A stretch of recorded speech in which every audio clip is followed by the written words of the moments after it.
mari kita berdoa. Let us pray.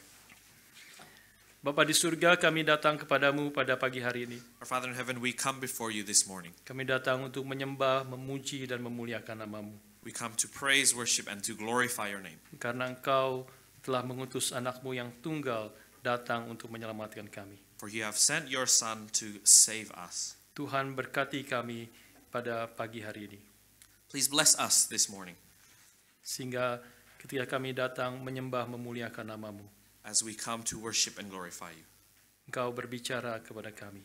May you speak to us. Engkau menyatakan anugerah-Mu kepada kami. May you speak your grace to us. Sehingga damai sejahtera yang dari surga boleh memenuhi hati dan jiwa kami yang paling dalam. So that the everlasting peace of heaven may come fill our hearts. Kami menyerahkan waktu pemberitaan firman pada pagi hari ini ke dalam tangan Tuhan. We surrender this preaching of the word into your hands. Berkati dan pimpinlah setiap kami. Please bless and lead each and every one of us. Dalam nama Tuhan kami Yesus Kristus kami bersyukur dan berdoa. In the name of Jesus Christ our Lord, we give thanks and we pray. Amin. Amen. Silakan duduk saudara sekalian. Please be seated. Saya ajak kita membuka firman Tuhan dari Lukas pasal yang kedua. I invite us to open our Bibles to Luke chapter 2. Saya akan membacakan satu kali di dalam bahasa Indonesia. We will read it once over in Indonesian. Dan saudara yang memakai bahasa Inggris silahkan mengikuti di dalam Alkitab saudara. And if you are reading in English, you can follow along in your own Bibles.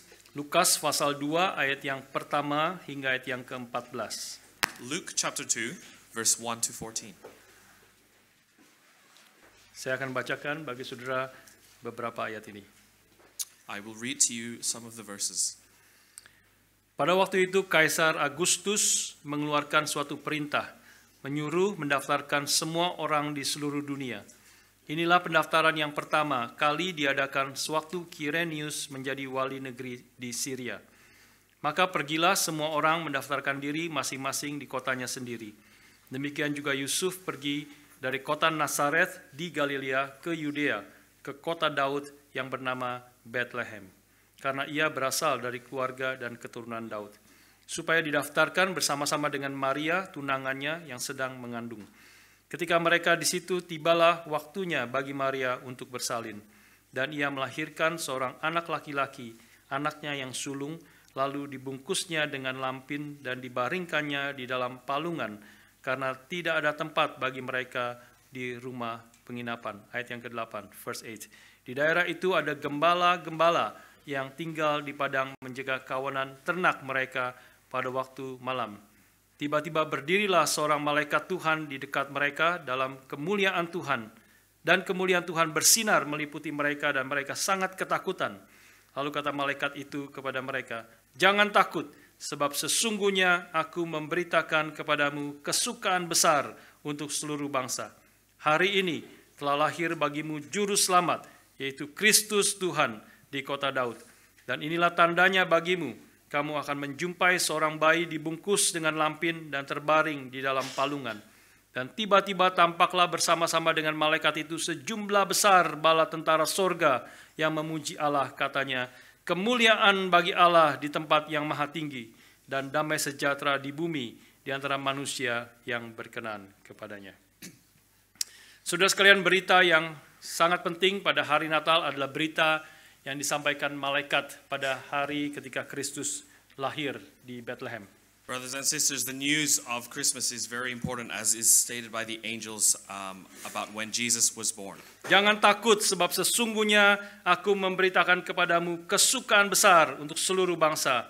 Hari ini telah lahir bagimu juru selamat, yaitu Kristus Tuhan di kota Daud. Fear not, for behold, I bring you good news of great joy that will be for all the people. For unto you is born this day in the city of David a Savior, who is Christ the Lord. Ini tentu berita yang sangat relevan setiap waktu. Of course, this news is relevant throughout all the ages, Tetapi khususnya sangat relevan pada Natal tahun 2023 ini. but specifically it is very important in this Christmas time of 2023. Kita tahu kita hidup di dalam dunia yang sedang terjadi banyak perang di berbagai tempat. We know that we are living at a time where there is a lot of war going on. Dua perang yang sangat terkenal, tetapi juga selain itu sebenarnya banyak peperangan-peperangan di tempat-tempat yang lain. There are two more well-known wars happening right now, but there are other wars happening. Perang di Ukraina yang telah berlangsung 1 tahun 9 bulan. The war in Ukraine that has been going on for a year and 9 months. Dengan segala dampaknya sampai sekarang. And it's causing great impact until today. Kita sulit membayangkan bagaimana hidup setiap hari selama 1 tahun 9 bulan di dalam peperangan bom yang terus-menerus kita dengar di sekeliling kita. It may be difficult for us to imagine living in a year and 9 months of constant battle and warfare. Dan perang di jalur Gaza yang sudah 42 hari tetapi yang mati sudah melebihi dari perang di Ukraina. And also the war happening across the Gaza Strip, the death toll of which is higher than even the Ukrainian war. Termasuk akibatnya menjadi protes di seluruh dunia dan juga termasuk di Australia di Melbourne ini. And which caused a lot of protests across the world, including us in Melbourne. Banyak ketakutan yang terjadi di dalam kehidupan di dalam dunia ini. There's a lot of fear that is going around this world. Belum lagi kita hidup juga di dalam kehidupan kita pribadi ada ketakutan, ada pergumulan, ada kesulitan yang kita semua mengalami. Perhaps even in our own personal lives we are going through similar difficulties and things that we are afraid of. Ada ketakutan, ada kekhawatiran tentang masa depan. There's fear and there's doubt of the future. Ada kekhawatiran, ketakutan untuk gagal atau ditolak. There's fear of failure or rejection. Ada ketakutan akan sakit dan kemungkinan mati. There is fear of illness and even death. Karena itu saudara sekalian, hari ini saya mengajak kita sungguh-sungguh mendengar berita Natal yang disampaikan para malaikat kepada kita. And so today I ask us to listen to the news that was presented by the angels today. Jangan takut sebab sesungguhnya aku memberitakan kepadamu kesukaan besar untuk seluruh bangsa. Fear not, for behold, I bring you good news of great joy that will be for all the people. Dan berita ini memiliki dua tujuan besar yang dinyatakan di dalam ayat yang ke-14. And this news has two impacts in verse 14. Yaitu kemuliaan bagi Allah di tempat yang maha tinggi dan damai sejahtera di bumi di antara manusia yang berkenan kepadanya. That is, glory to God in the highest, and on earth peace among those with whom he is pleased. Tapi sebelum kita mendengar akan berita Natal dan merenungkannya, saya mengajak kita sedikit melihat konteks daripada Dr. Lukas yang menulis berita ini. But before we listen to this message of Christmas, I ask us to look at the context that was written by Dr. Luke. Dan sekaligus dia adalah seorang historian atau sejarawan yang mencatat dengan detail dan teliti akan peristiwa-peristiwa yang terjadi pada zaman itu. At the same time, he was also a historian that wrote down in detail what happened at that time. Yang pertama kita melihat di sini bahwa peristiwa kelahiran Tuhan Yesus itu terjadi pada satu hari di satu kota di dalam sejarah. First we read that the birth of Christ happened at a certain time in a certain city. Lukas menulisnya tadi mengatakan perkataan malaikat, hari ini telah lahir bagimu. It says today there will be born this day in the city of David. Dan Lukas di dalam pasal 2 memulainya dengan kalimat pada waktu itu Kaisar Agustus mengeluarkan satu perintah. And Luke begins that in those days a decree went out from Caesar Augustus. Artinya Lukas tidak menulis peristiwa kelahiran Tuhan Yesus seperti satu dongeng.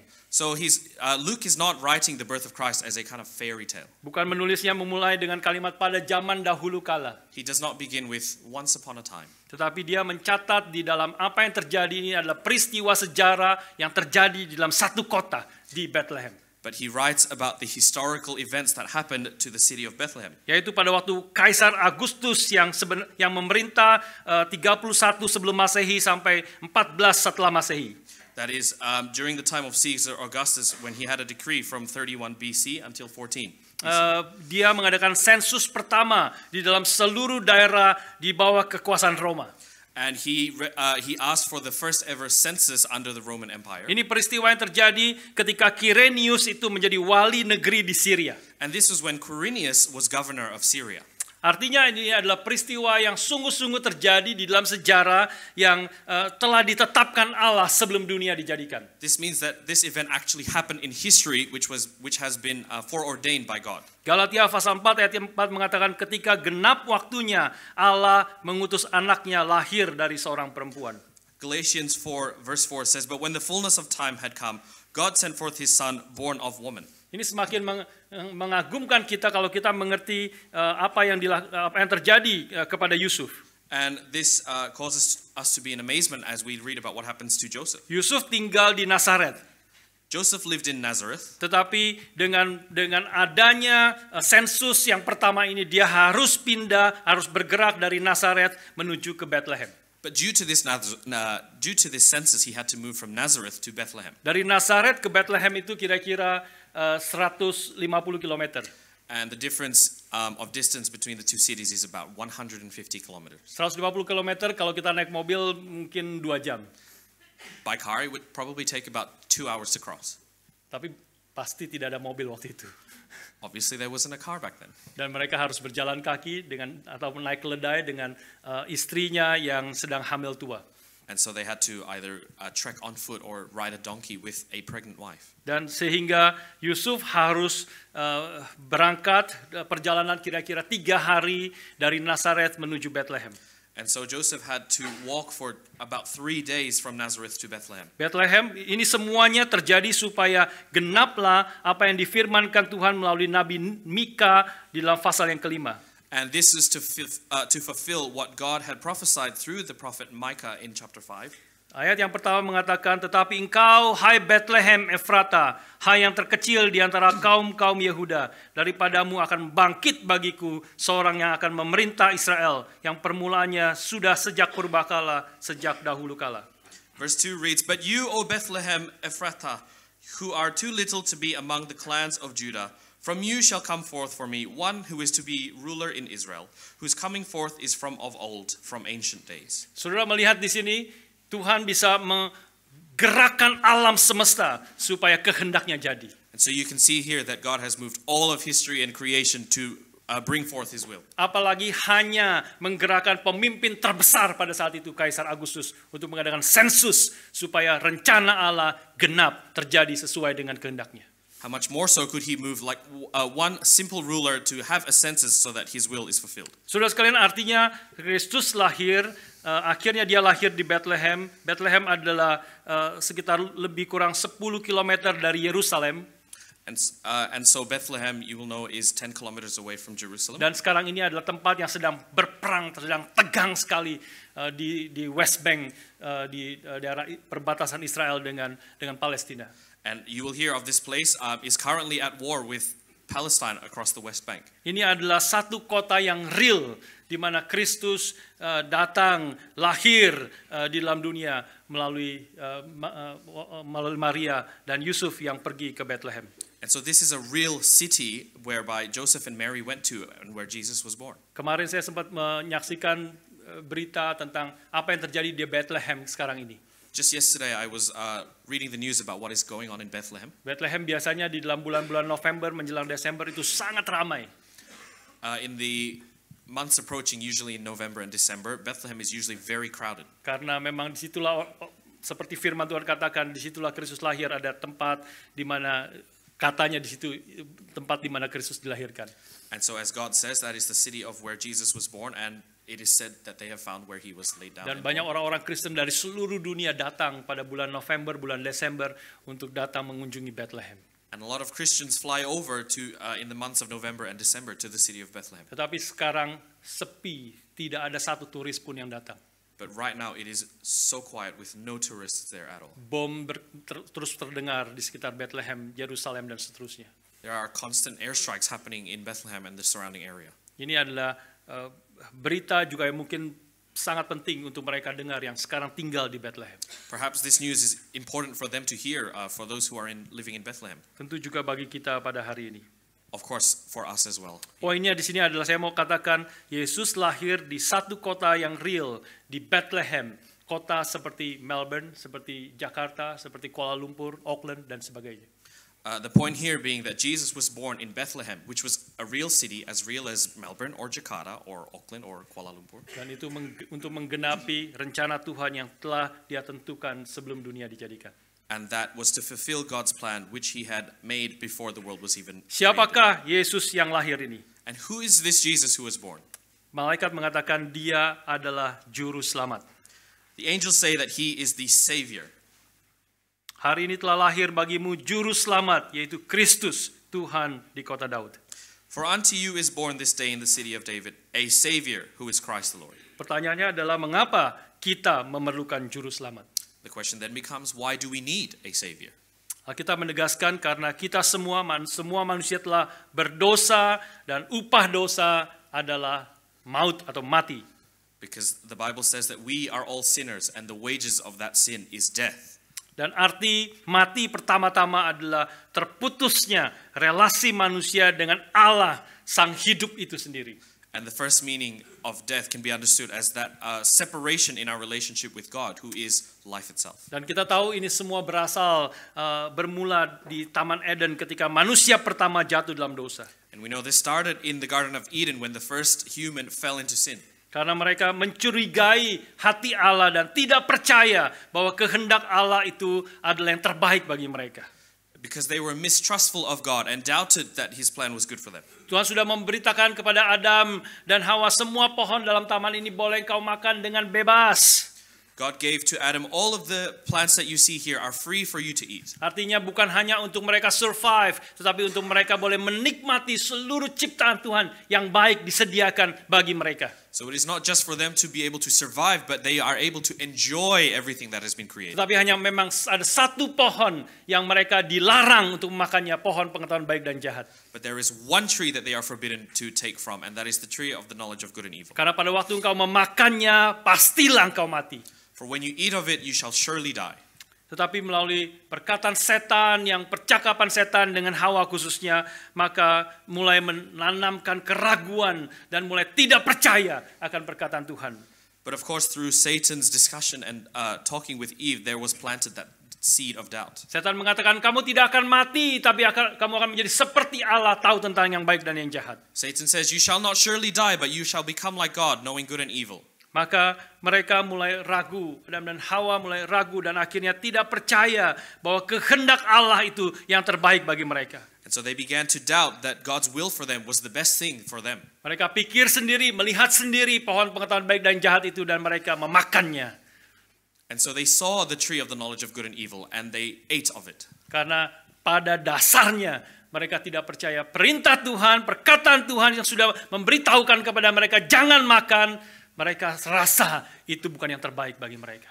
Because deep down at the very core, they knew the commandment of God not to eat from that tree was not good for them. Inilah tipuan setan dari mulai zaman Adam dan Hawa sampai sekarang terus dipercaya oleh manusia. And so this deception by Satan from the time of Adam and Eve to today is still believed. Manusia tidak percaya bahwa kehendak Tuhan, perintah Tuhan adalah yang terbaik bagi kita.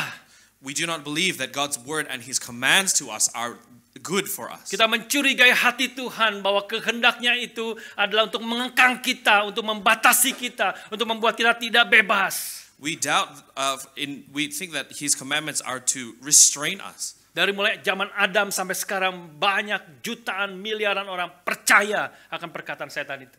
And from the time of Adam to today, billions of people believe in these words of Satan. Manusia tidak mau taat kepada Tuhan, tidak mau sungguh-sungguh beriman dan hidup dalam kehendak Tuhan.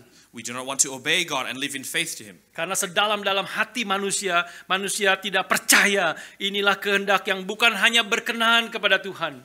Because deep down we do not believe that these commandments are not only pleasing to him, tetapi juga tidak percaya bahwa kehendak Tuhan itu baik bagi saya. but we also do not believe that these commandments are good for us. Bahwa rencana Tuhan, kehendak Tuhan itu sedalam hatinya adalah untuk kebaikan kita. Supaya kita mengalami hidup yang berkelimpahan, mengalami damai yang sejati di dalam Tuhan. And we do not believe that God's plan for us is to be able to live a life to the fullest and to experience everlasting peace. Saudara sekalian, manusia akhirnya makan buah itu dan rusaklah relasi dengan Allah. And so humanity ate of that fruit and destroyed the relationship with God. Dan yang dialami manusia pertama adalah ketakutan di dalam jiwanya yang paling dalam. And the first thing that mankind felt was fear into the very depths of their soul. Sebelumnya relasi dengan Tuhan, dengan manusia lain, dengan ciptaan yang lain adalah relasi yang digambarkan sebagai shalom.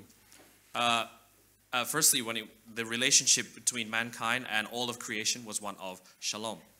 Tetapi ketika sekarang manusia sudah jatuh di dalam dosa melawan Tuhan, maka kehadiran Tuhan menjadi sesuatu yang menakutkan bagi manusia. But once they had fallen into sin, God's presence became something to be feared. Kejadian 3 mengatakan ketika mereka mendengar bunyi langkah Tuhan Allah, maka bersembunyilah mereka dari Tuhan karena mereka takut. And in Genesis 3 it says, when they heard the sound of the Lord walking in the garden, they hid for they were afraid. Di awal tadi saya katakan bahwa kita hidup dalam dunia yang penuh ketakutan. At the beginning I said that we are living in a time of great fear. Takut karena perang, karena masa depan yang tidak pasti, karena sakit dan sebagainya. Fear of war, fear of an uncertain future, or even sickness. Tapi firman Tuhan hari ini mengingatkan kita bahwa akar dari semua ketakutan yang kita alami itu adalah karena rusaknya relasi kita dengan Allah.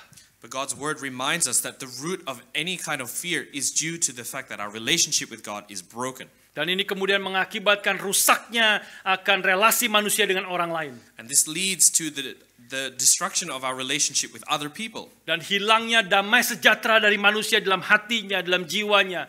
Karena sekarang relasi dengan Tuhan itu sudah rusak. And the loss of peace, of everlasting peace that we have is now gone because of that relationship being destroyed. Tuhan Allah kemudian bertanya kepada Adam, siapa yang memberitahu engkau bahwa engkau telanjang? Apakah engkau makan dari buah pengetahuan baik dan jahat itu? And God said to Adam, who told you that you were naked? Did you eat of the fruit of the tree of the knowledge of good and evil? Langsung Adam mengatakan, perempuan yang kau tempatkan di sisiku itu yang memberi aku makan. Sehingga aku jatuh di dalam dosa. And Adam said, that woman you have placed beside me made me eat it, and I have fallen into sin. Dengan satu kalimat itu hancur, menyatakan rusaknya manusia relasi dengan Allah, rusaknya manusia dengan orang lain. Dengan dia menyalahkan juga perempuan itu. And through those words you can see how the relationship with God has been destroyed and the relationship between with each other has been destroyed. Tadinya sebelum jatuh dalam dosa, Adam ketika diberikan Hawa, maka dengan senang hati, dengan sukacita mengatakan, this is bones of my bones and flesh of my flesh. Before they fell into sin, Adam said of his wife Eve, this is bone of my bone and flesh of my flesh. Tetapi sekarang, karena engkaulah di sisiku yang memberi aku makan, sehingga sekarang aku jatuh dalam dosa. But now it is said, this woman that you have put beside me, I have fell into sin. Relasi yang rusak yang terus berulang-ulang di dalam hidup kita hari ini. This damaged relationship can be repeated in our lives today. Adegan saling menyalahkan yang terus terjadi di dalam keluarga. There is constant accusations between family members. Di dalam negara, di dalam pemerintahan. Between nations or governments. Bahkan di dalam gereja. And even within the church. Saudara sekalian, biarlah berita Natal yang kita dengar hari ini boleh membawa kita kembali kepada maksud dan rencana Tuhan bagi anak-anaknya. May the news of Christmas make us return to Him. Berita Natal yang disampaikan bala tentara sorga menjadi sangat penting dan relevan di dalam hidup kita hari ini. This news given by the multitude of the heavenly host is relevant for us today. Kemuliaan bagi Allah di tempat yang maha tinggi dan damai sejahtera di bumi di antara manusia yang berkenan kepadanya. Glory to God in the highest, and on earth peace among those with whom He is pleased. Dan saya ajak kita hari ini memikirkan tentang kalimat kedua khususnya damai sejahtera di bumi di antara manusia yang berkenan kepadanya.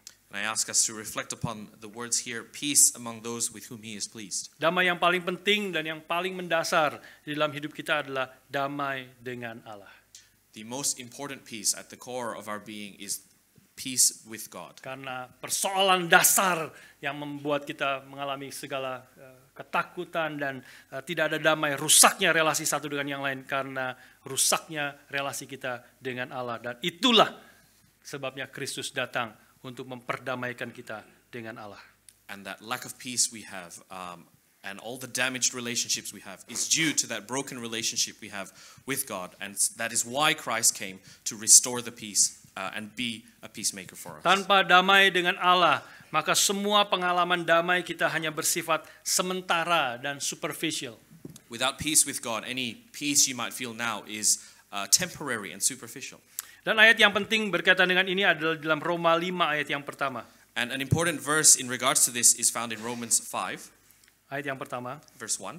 Di situ dikatakan, sebab itu kita yang dibenarkan karena iman, kita hidup dalam damai sejahtera dengan Allah, oleh karena Tuhan kita, Yesus Kristus. Therefore, since we have been justified by faith, we have peace with God through our Lord Jesus Christ. Di sini ditegaskan bahwa kita bisa memiliki damai dengan Allah oleh karena Tuhan kita, Yesus Kristus. And here it says that we are able to experience peace through our Lord Jesus Christ. Inilah berita Natal yang kita boleh dengar hari ini. And this is the news of Christmas that we can hear today. Inilah damai yang Tuhan inginkan dialami setiap orang yang mendengar akan perkataannya dan yang meresponi akan panggilannya. And this is the peace that God wants us to feel to those who have faith and listen to His word. Damai sejahtera Allah kepada orang yang berkenan kepadanya. Peace to those with whom He is well pleased. Dan itu hanya bisa terjadi ketika kita dibenarkan dengan iman di dalam Kristus. And that can only happen if we have been justified by faith. Karena damai ini tidak dialami semua orang. Because this peace is not experienced by everyone. Damai ini hanya dialami oleh orang yang berkenan kepadanya. It is only experienced by those who are pleasing to Him. Bagaimana kita bisa menjadi orang yang berkenan kepada Allah? How can we be someone who is pleased by God? Bukan dengan perbuatan kita, Not through our actions, bukan karena kita dilahirkan di dalam keluarga Kristen, not through being born into a Christian family, bukan karena kita sudah dibaptis, not through our own baptism, bukan karena kita menjadi anggota satu gereja, and not because we are part of a particular church, bukan juga karena saudara datang di dalam kebaktian ini, not because you have attended this Christmas service, tetapi saudara yang mendengar firman dan kemudian beriman kepada Kristus. but you have heard the word and you have faith in Christ. Kita yang dibenarkan karena iman, kita hidup dalam damai sejahtera Allah oleh karena Tuhan kita Yesus Kristus. We have been justified by faith and we have peace with God through our Lord Jesus Christ. Dibenarkan artinya Allah menyatakan kita benar. Justified meaning that God calls us as righteous. Declare us as righteous. Ini adalah kalimat yang dipakai di dalam law court, di dalam pengadilan. And this is a term that you will find in the courts of law. Ketika hakim memutuskan seseorang mematuk palu tidak bersalah. And when the judge bangs his gavel and declares someone as innocent, Maka dia itulah yang dimengerti sebagai dibenarkan di hadapan Tuhan. and that is what is understood as being declared righteous or justified before God. Allah sebagai hakim yang adil, yang melihat kita yang berdosa, yang bersalah, kemudian memukul palunya dan mengatakan righteous. And God, who is the judge, sees us who are sinful, bangs his gavel and declares us righteous. Tidak bersalah, bersih, kudus.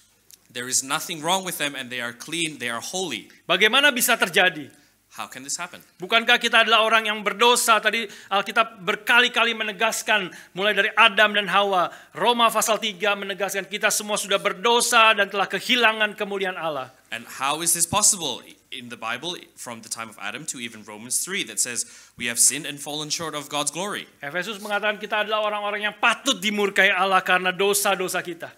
And Ephesians says that we are worthy of God's wrath due to our sins. Dan upah dosa adalah mati.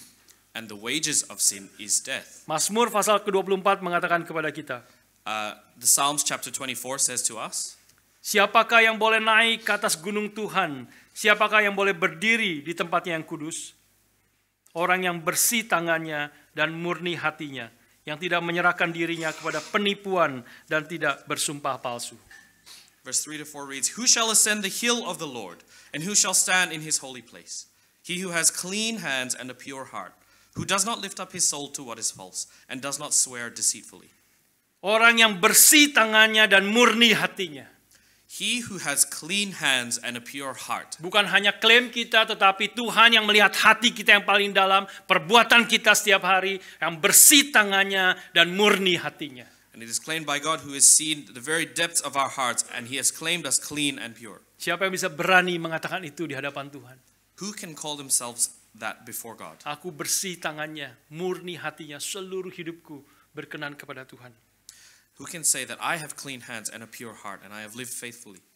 Karena hanya orang-orang itulah yang bisa naik ke atas gunung Tuhan, boleh berdiri di tempatnya yang kudus. For only they can ascend the hill of the Lord and stand in his holy place. Maka tidak ada seorang pun, siapapun, termasuk saya, termasuk Pak Tong, termasuk Paus, siapapun yang bisa mengatakan aku adalah orang yang bersih hatinya, murni, bersih tangannya, murni hatinya. Seluruh hidupku tidak pernah bersalah di hadapan Tuhan.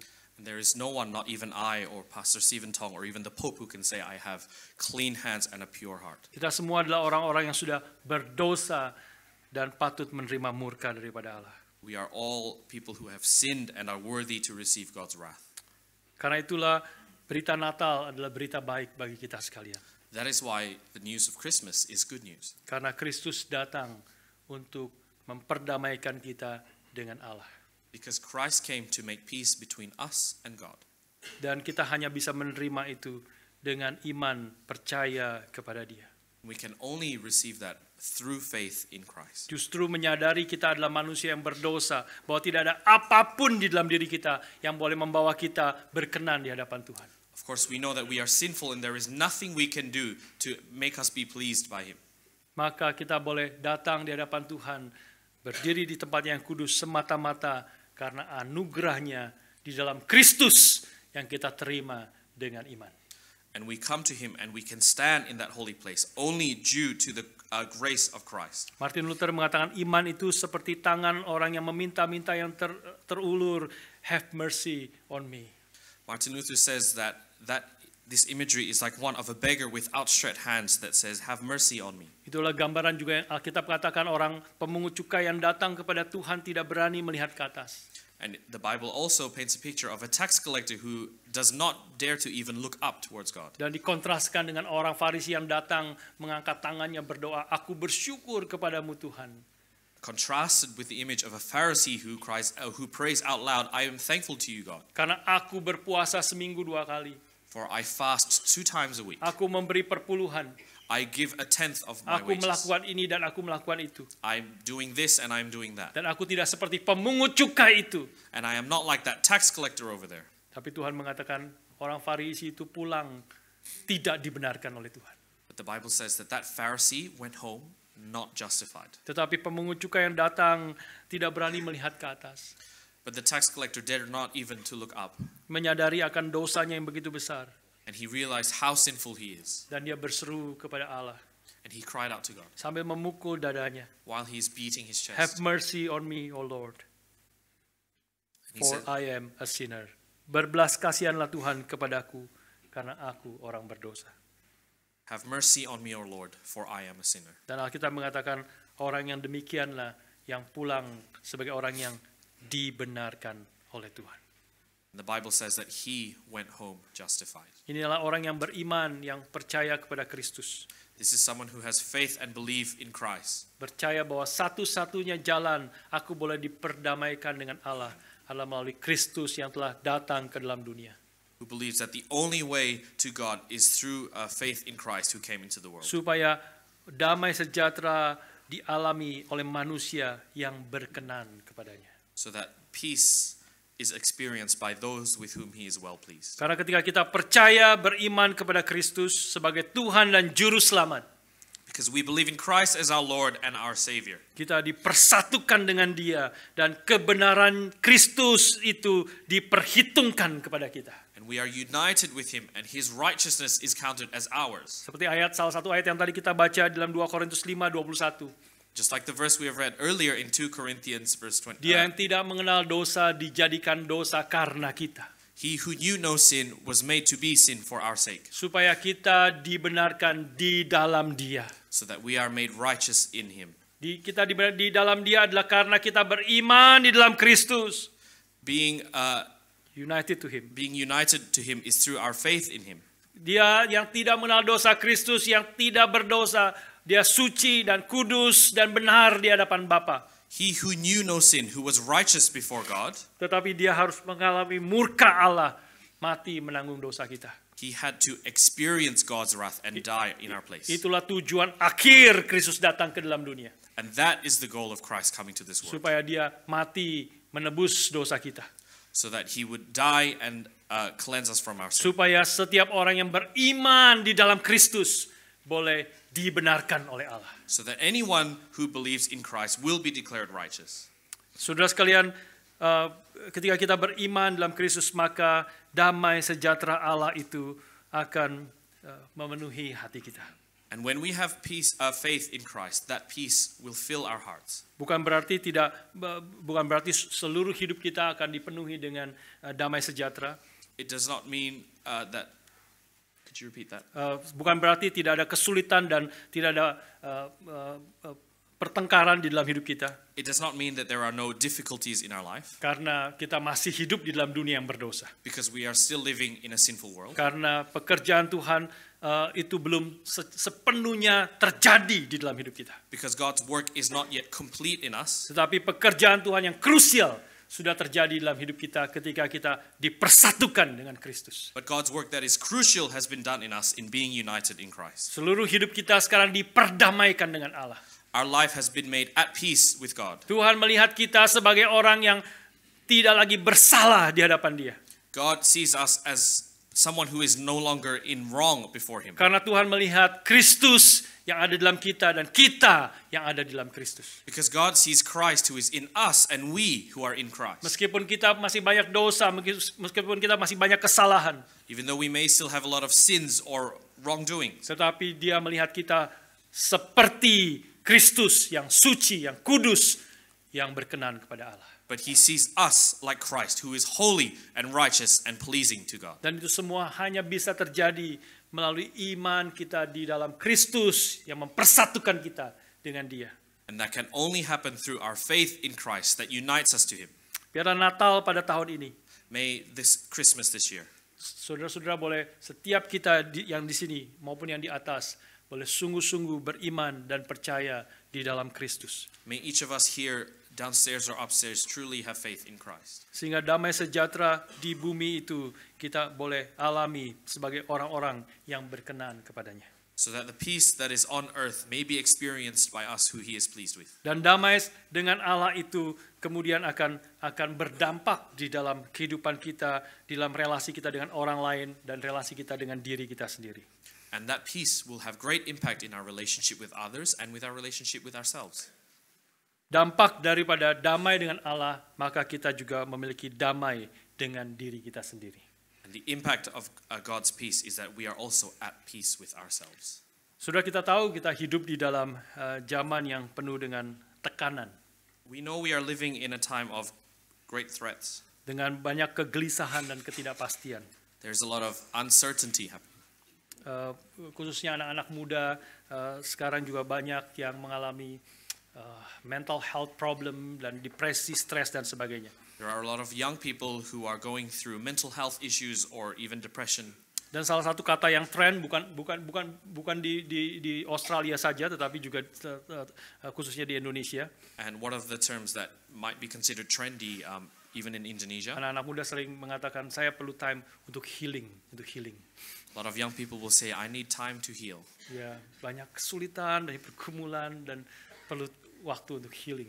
There's been a lot of difficulties in my life and I need time to heal.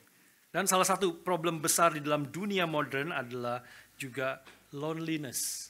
And another big problem happening in this modern world is loneliness.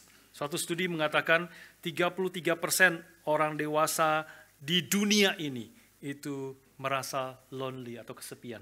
A study conducted said that 33% of adults across the globe felt lonely.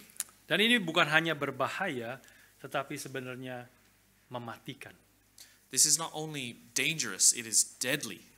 Ini meningkatkan resiko kematian dini menjadi bertambah 39%. It increases the risk of death by 39%. Meningkatkan resiko kematian karena penyakit jantung sebanyak 53%. It increases the risk of death by heart disease by 53%. Studi itu mengatakan loneliness itu seperti orang merokok 15 batang setiap hari. The study said that people experiencing loneliness is equivalent to someone smoking 15 cigarettes a day. Dan loneliness itu membunuh lebih banyak orang di dunia barat khususnya, termasuk kita, daripada teroris dan pembunuhan yang terjadi. Loneliness kills more people in the West, including us, more than terrorists would. Terrorist and murder. And Yeah, murderers, more than yeah. terrorist and murder. Social media tentu menjadi make it worse. And of course, social media makes it worse. Tahun 2012 sampai 2018 loneliness itu menjadi double. From the years of 2012 to 2018, the number of people with loneliness doubled. Dan itu persis waktunya bersamaan dengan explosion daripada social media. And that also occurred at the same time as the explosion of social media. Orang bisa connected kepada semua orang di seluruh dunia. People can connect with anyone they want to around the world. Tapi dia tidak banyak orang yang tidak memiliki relasi yang dekat satu dengan yang lain yang berarti, yang dia merasa very very lonely. But not many have that close relationship, that a relationship with meaning, and so they feel lonely.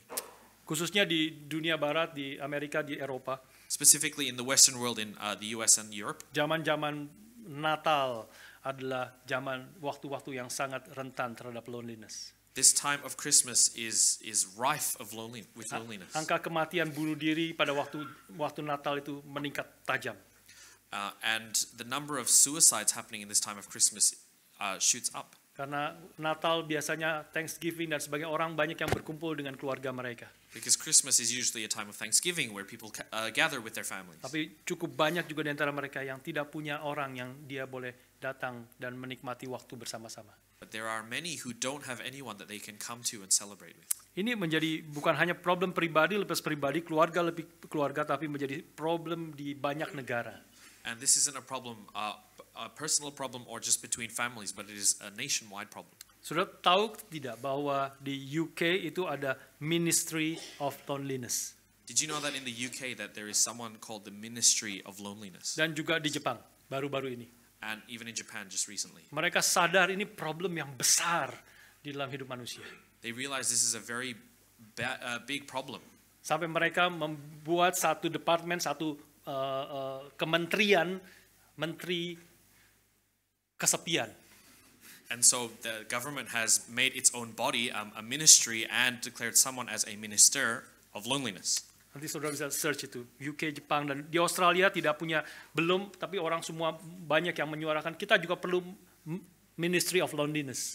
And we don't have a minister of loneliness in Australia, but there are many who are pushing for it.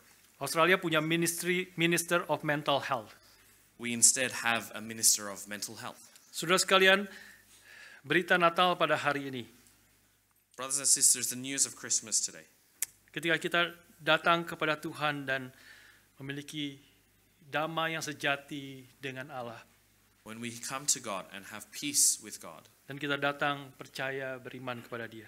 And we believe and have faith in Him. Maka itu akan berdampak besar di dalam jiwa kita, kesehatan jiwa kita yang paling dalam. That will cause us to have great impact in our soul and our soul's health. Salah satu ayat berkaitan dengan hal ini adalah di dalam Filipi 4 ayat 6 sampai 7. And one of the verses that speaks about this can be found in Philippians 4 verse 6 to 7. Janganlah hendaknya kamu khawatir tentang apapun juga, tetapi nyatakanlah dalam segala hal keinginanmu kepada Allah dalam doa dan permohonan dengan ucapan syukur. Damai sejahtera Allah yang melampaui segala akal akan memelihara hati dan pikiranmu dalam Kristus Yesus. Do not be anxious about anything, but in everything by prayer and supplication with thanksgiving let your requests be made known to God. And the peace of God which surpasses all understanding will guide your hearts and your minds in Christ Jesus. Khawatir, anxious adalah lawan daripada damai. Doubt or anxiety is the opposite of peace. Kita di dalam Natal kali ini kita boleh beriman kepada Kristus, kita boleh datang kepada Tuhan. This Christmas time, may we have faith in Christ and may we come to God. Dan menyerahkan seluruh khawatir kita, pergumulan kita kepada Tuhan. And to surrender all of our doubts to Him. Dan Alkitab mengatakan ada damai sejahtera Allah yang melampaui segala akal. And it says the peace of God that surpasses all understanding. Dan kita bisa datang kepadanya karena kita sudah diperdamaikan melalui Kristus. And we can come to Him for we have been made at peace through Christ. Ini artinya adalah apa? Kalau kita ditanya kenapa kamu anxious, kenapa kamu khawatir? When we are asked why are you anxious, why are you feeling doubtful?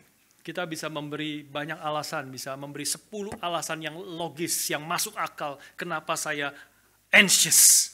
We can give 10 reasons as to why we might be anxious, and they all make sense. Tapi Alkitab menegaskan kepada kita datang kepada Tuhan, Dia damai sejahtera Allah yang melampaui segala akal. But the Bible says to come to God and you will receive peace which surpasses all understanding. Bukan hidup di dalam mimpi. It is not just living in a dream. Tetapi ada hati yang paling dalam kita sudah diperdamaikan dengan Allah. our hearts, at the very depth of our hearts, has been made at peace with God. Karena itulah akar dari seluruh anxious, seluruh kekhawatiran, seluruh loneliness di dalam hati dan jiwa kita. And that is where you will find the root of all of our anxiety and all of our loneliness. Dan apalagi kemudian ketika kita beriman di dalam Kristus, maka kita juga dipersatukan dengan saudara-saudara seiman. And when we are united with Christ, we are also united with fellow brothers and sisters of Christ. Kita bersyukur di gereja ini kita banyak satu relasi satu dengan yang lain yang sangat dekat. We are thankful that in this church we have close relationships with people around us. Selain persekutuan-persekutuan, kita ada kelompok-kelompok kecil. Other than these fellowships, we have small groups. Ada sekitar 85% dari jemaat kita mengikuti small groups. About 85% of us are part of a small group of some kind. Bukan tidak ada kesulitan, bukan tidak ada pertentangan. Not that there is no difficulties happening. Tetapi semua yang datang kalau di dalam Tuhan, kita setelah ditebus oleh Tuhan, kita sungguh-sungguh mengalami ada saudara-saudara seiman di dalam Kristus. But we who come to Christ, who have been redeemed by Christ, will find others who are in fellow brothers and sisters of Christ. Sehingga kita boleh hati kita dikuasai, dipimpin, memiliki damai sejahtera yang dari Tuhan. So our hearts may be governed by the peace of God. Dengan hal itu kita masuk ke dalam poin yang terakhir tentang damai sejahtera ini. And so with that we enter into our final point that has to do with peace. Yaitu peace with others. And that is peace with others. Bukan hanya damai dengan Allah, bukan hanya damai dengan diri kita sendiri, tapi kedatangan Kristus juga memperdamaikan kita dengan orang lain. And not just peace with God or peace within ourselves, but we have peace with others. Dan kita tahu ini poin yang agak tricky. And we know this is quite the tricky point. Karena damai dengan orang lain tidak semata-mata bergantung kepada kita. Because peace with others does not rely on ourselves. Bergantung juga kepada orang lain. It relies on others too. Karena itu Alkitab dengan sangat realistis mengatakan kepada kita di dalam Roma 12. And so the Bible quite realistically talks about this in Romans 12. Ayat yang ke-18 mengatakan, sedapat-dapatnya kalau hal itu bergantung padamu, hiduplah dalam perdamaian dengan semua orang. Verse 18 says, if possible, so far as it depends on you, live peaceably with all.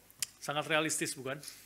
Quite realistic, is it not? Karena damai yang dari Tuhan yang kita sudah alami, kita ingin berdamai dengan orang lain. Tetapi kadang-kadang perdamaian itu, rekonsiliasi itu hanya bisa terjadi kalau orang lain juga meresponi damai itu. After peace with God, we obviously would like peace with others, and so that reconciliation depends on the other party as well. Masa-masa Natal kita akan bertemu dengan keluarga dan orang-orang yang tidak selalu kita memiliki relasi yang baik dan mulus dengan mereka. In this time of Christmas, we may encounter those who we do not necessarily have great peace with. Saudara akan berkumpul dengan keluarga, dengan teman-teman, ada yang pulang ke negara masing-masing dan sudah bertemu dengan orang-orang yang mungkin sudah melukai saudara bertahun-tahun. You will meet with friends and family, or you will fly back to your own country, and you will meet people who may have hurt you for years. Saya akan tutup dengan perkataan firman Tuhan yang sangat praktikal di dalam hal ini. I will close with God's words, which are quite practical here. Apa yang harus kita lakukan ketika kita bertemu dengan orang-orang yang memiliki sejarah dengan kita, memiliki konteks yang kadang-kadang sulit. What we have to do with people who we may have a history with. Maka ayat yang terakhir adalah Efesus 4 ayat 31 sampai 32. So the final verse is from Ephesians 4 verses 31 to 32. Efesus 4 mengatakan demikian. Ephesians 4 reads this. Segala kepahitan, kegeraman, kemarahan, pertikaian, dan fitnah hendaklah dibuang dari antara kamu. Demikian pula segala kejahatan. Tetapi hendaklah kamu ramah seorang terhadap yang lain, penuh kasih mesra dan saling mengampuni, sebagaimana Allah di dalam Kristus telah mengampuni kamu. Let all bitterness and wrath and anger and clamor and slander be put away from you, along with all malice. Be kind to one another, tender-hearted, forgiving one another, as God in Christ forgave you. Inilah perintah yang tentu tidak mudah. This is a not very easy commandment to follow. Tapi bahkan mungkin adalah perintah yang tidak mungkin kita lakukan tanpa kita diperdamaikan terlebih dahulu dengan Allah. You could say it's even impossible to do this commandment without being made at peace with God. Tapi kalau kita sudah diperdamaikan dengan Allah, kita sudah mengalami pengampunan dari Allah di dalam Kristus, But if we have experienced forgiveness from Christ, maka biarlah kita bertemu dengan orang-orang di dalam Natal kali ini. then we will meet with many people in this time of Christmas. Dan orang-orang yang mungkin telah menyakiti hati kita. And those people may have hurt us in the past, Orang-orang yang telah bersalah kepada kita. who have wronged us before. Kita boleh datang kepada Tuhan dan menjadi kagum We can come before God and be at awe bahwa kita yang telah berbuat dosa begitu besar kepada Allah telah diampuni dan telah diperdamaikan dengan Allah. that we who have committed great sin against God have come and been made at peace with Him. Maka pengampunan yang begitu besar itu biarlah mendorong kita untuk meninggalkan segala kepahitan, kegeraman, kemarahan, pertikaian, fitnah dari antara kita. And may that great peace cause us to leave behind bitterness and wrath and anger and clamor and slander and malice. Tetapi biarlah kita be kind and compassionate to one another, forgiving each other, just as in Christ God forgive you. Biarlah kita boleh menjadi ramah, mengasihi, mengampuni satu dengan yang lain. Karena Kristus telah mengampuni kita dan telah memperdamaikan kita dengan Allah. And may we be kind to one another and tender-hearted and forgive one another as God in Christ forgave us. Ketika kita melakukan ini, maka damai sejahtera Tuhan akan memenuhi hati kita. And as we do this, we will find that God's peace will fill our hearts Dan nama Tuhan akan dipermuliakan. and God's name will be glorified. Biarlah kita boleh Natal kali ini mendengar berita Natal dan meresponi panggilan Tuhan bagi setiap kita. And this Christmas, may we hear God's word and respond to His calling. Diperdamaikanlah dirimu dengan Allah. Make peace with God, Percayalah kepada Dia. to believe in Him. Dia telah datang ke dalam dunia menjadi manusia. He came to this world to save mankind. Mati dan bangkit untuk menebus dosa kita. He died and resurrected to wash away our sins. Mati dan bangkit untuk memperdamaikan kita dengan Bapa. He died and came back to make peace for us with Supaya God, damai sejahtera Tuhan memenuhi hati kita. so that God's peace may fill our hearts. Dan damai sejahtera Tuhan juga mempengaruhi relasi kita dengan orang lain. And God's peace also affects our relationship with others. Biarlah damai dari Tuhan memenuhi hati kita semua dalam Natal kali ini. May God's peace fill all of us in this Christmas. Amin. Amen. Mari kita berdoa bersama. Let us pray.